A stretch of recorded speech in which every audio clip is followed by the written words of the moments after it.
Hello everyone, and welcome back to English Easy Lovers channel, where learning English is easy and fun. I'm Sophie, and as always, I'm here with my wonderful friend Ryan. Hi, Sophie. Hi, everyone. It's great to be back for another episode. I'm excited about our topic today. Me too, Ryan. Today we're going to talk about something that might sound a little bit scary at first, especially for English learners. We're calling it How to Talk First, Think Later. That does sound a bit backwards, doesn't it? Usually, we're told to think before we speak. Exactly. But in the context of learning English, sometimes flipping that around can be really helpful. Before we dive in, though, if you're enjoying our podcast and finding it useful, please take a moment to subscribe to our channel. Share this episode with your friends who are also learning English, and give us a thumbs up. It really helps us to keep creating these lessons for you. Absolutely. Your support means the world to us. So, Sophie, talk first, think later. How does that work for learning a new language? It sounds a bit risky. It might seem risky, Ryan, but it's all about building confidence and fluency. When we're learning, we often get stuck trying to find the perfect words or construct the perfect sentence in our heads before we even open our mouths. This can lead to a lot of hesitation and missed opportunities to practice speaking. I can definitely relate to that.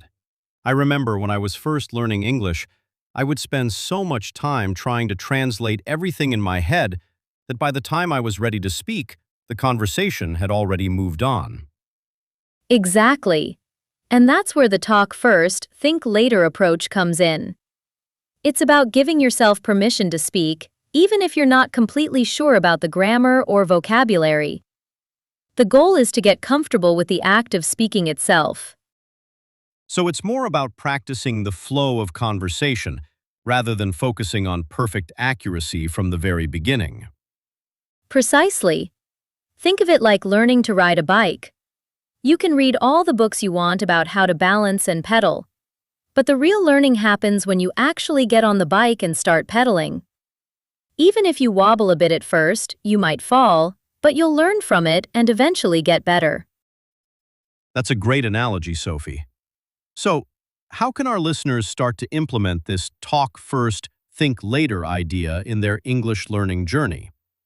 Well, one of the first things is to lower your expectations for perfection.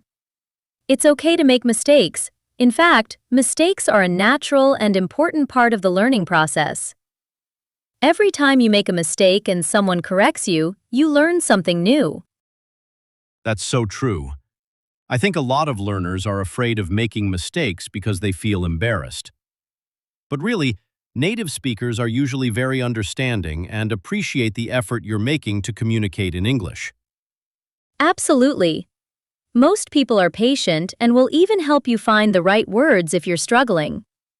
So, try to reframe mistakes not as failures but as learning opportunities. Okay, so step 1. Don't be afraid to make mistakes. What's another way to talk first, think later? Another great way is to participate in simple conversations.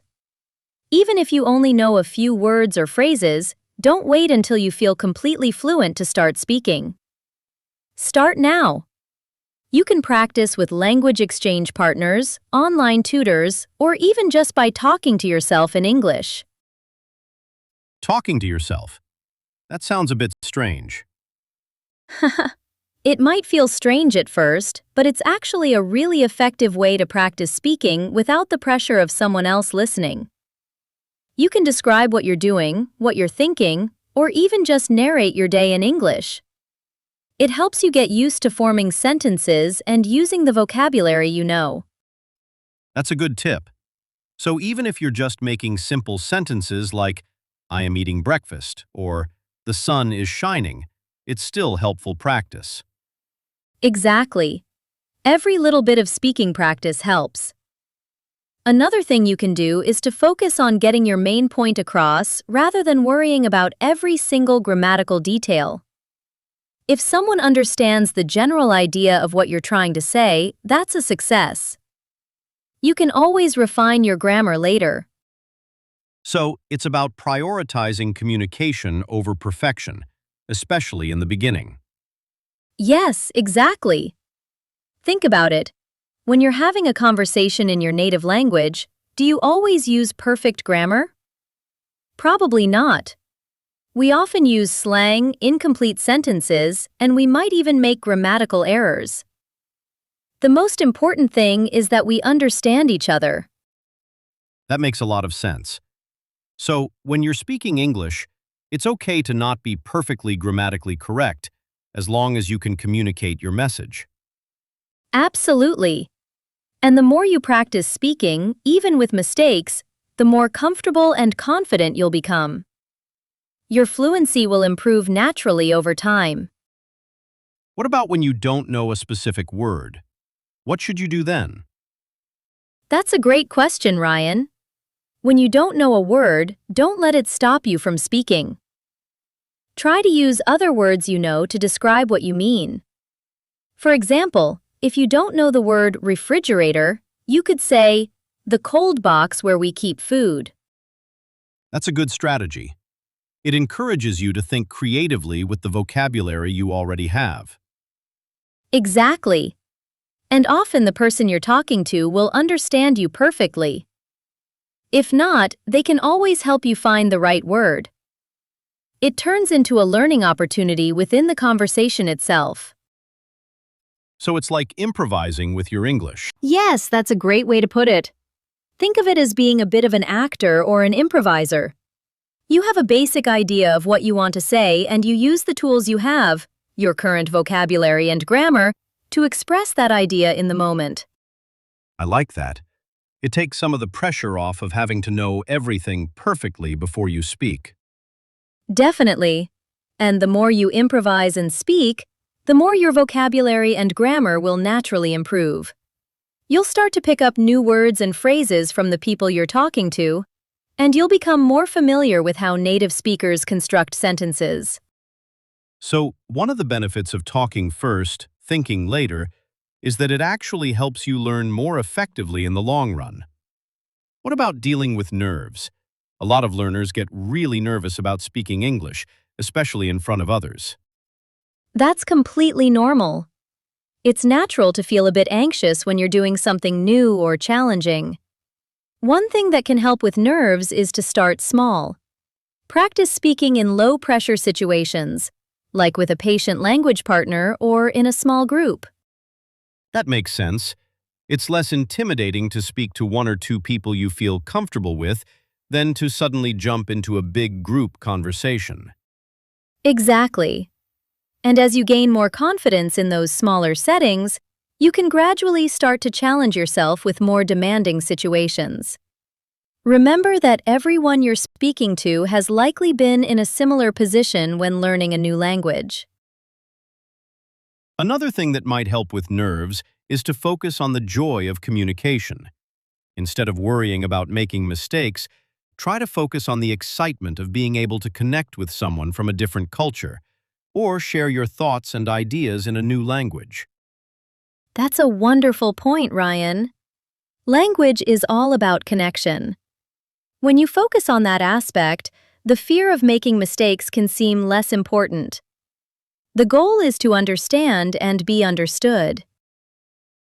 So, to summarize so far, talking first, thinking later means giving yourself permission to speak even if you're not perfect. Focusing on communication over perfect grammar, using the vocabulary you know to express yourself, and starting small to build confidence. Exactly. And remember that consistency is key. The more you practice speaking, the more natural and comfortable it will become. Even short bursts of conversation every day can make a big difference over time. What about listening? How does talking first, thinking later relate to improving your listening skills? That's a great connection, Ryan. When you're actively participating in conversations, you're also getting valuable listening practice. You're learning to understand different accents, speaking speeds, and ways of expressing ideas. And often the need to respond quickly encourages you to focus more intently on what the other person is saying. So it's a two-way street. By speaking more, you're also improving your ability to listen and understand. Absolutely. The more you immerse yourself in the language through conversation, the more your overall fluency will improve. It's like a positive feedback loop. This is all really encouraging, Sophie. I think a lot of our listeners might feel relieved to know that they don't have to be perfect to start speaking English. That's my hope. Learning a language is a journey, and it's okay to stumble along the way. The most important thing is to keep moving forward and to not be afraid to use your voice. So, if someone is feeling hesitant about speaking English, what's one small thing they can do today to start practicing the talk first, think later approach? I would suggest finding a language exchange partner or an online tutor and scheduling a short conversation. Even just 25 to 30 minutes of speaking practice can be a great way to build confidence and get used to expressing yourself in English. There are many platforms and apps that can connect you with native speakers who are also learning your language. That's a great practical tip. And remember, everyone on those platforms is there for the same reason, to practice and improve their language skills. So there's no need to feel intimidated. Exactly. And don't be afraid to tell your conversation partner that you're trying to practice speaking more fluently and that you might make mistakes. Most people will be very supportive and understanding. So the key takeaway is to just start talking. Don't wait for the perfect moment or for the perfect vocabulary to magically appear in your head. Just open your mouth and start speaking, even if it's just a few simple sentences. That's it in a nutshell, Ryan. Talk first, think later is about embracing the imperfections of the learning process and focusing on the act of communication. The more you speak, the more confident and fluent you will become. This has been a really helpful discussion, Sophie. I think a lot of our listeners will find this advice encouraging. I hope so too, Ryan. Remember, learning English should be an enjoyable experience. Don't let the fear of making mistakes hold you back from practicing and improving. And on that note, we're coming to the end of another episode of English Easy Lovers. Sophie, thank you so much for sharing these valuable insights. My pleasure, Ryan. And thank you to all of our wonderful listeners for tuning in. Before we go, just a quick reminder to please subscribe to our channel if you haven't already. Share this episode with anyone you think might find it helpful and leave us a comment below.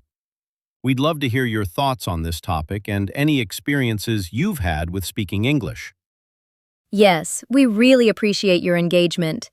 Let us know if you've ever tried the talk first, think later approach, or if you're planning to give it a go. We're always happy to hear from you. Thanks again for listening, everyone. Bye for now, and happy learning! See you next time.